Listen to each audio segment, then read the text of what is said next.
when we're talking about Tua and his relationship between the two coaches that he's had in Miami and how Brian Flores clearly coached him in a way that made him feel less than.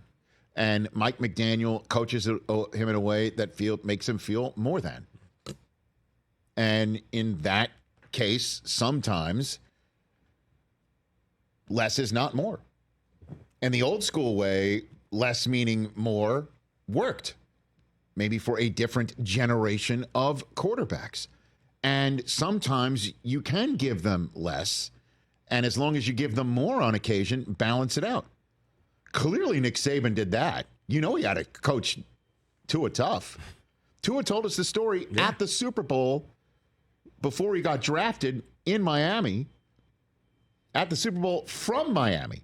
Told the story about how he joked about taking a sack before he won the game in overtime against Georgia when Saban was all over him about taking the sack after he threw the touchdown pass. The game was over.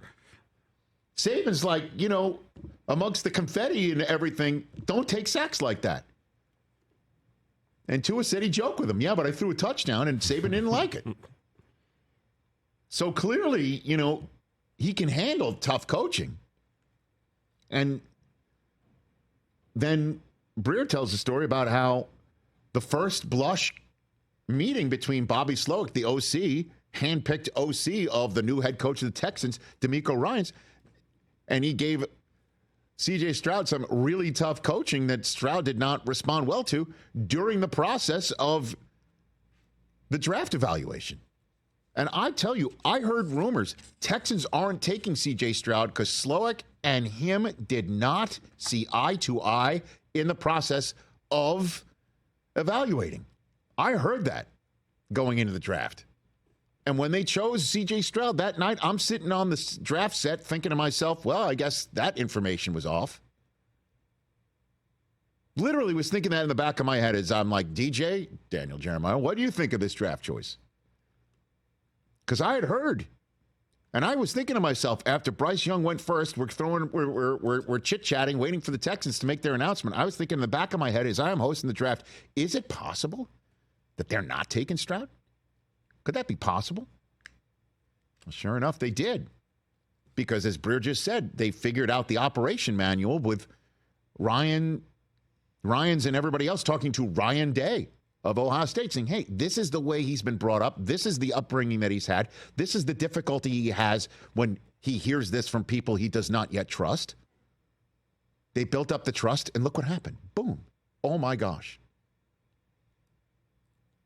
So does this mean Brian Flores is a bad coach?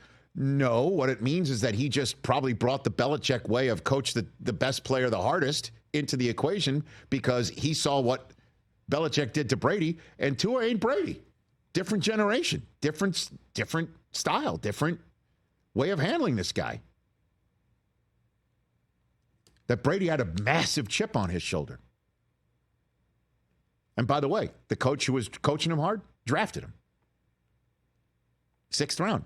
The coach that was coaching Tua hard drafted him, and may have been an argument in the room, and he might have been pounding the table for Herbert.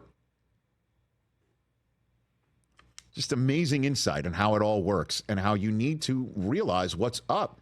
And if Flores gets a second shot, I'm wondering how he might handle his quarterback situation differently. Wouldn't you? Catch the Rich Eisen Show every single day on the Roku channel, 12 to 3 Eastern, for free.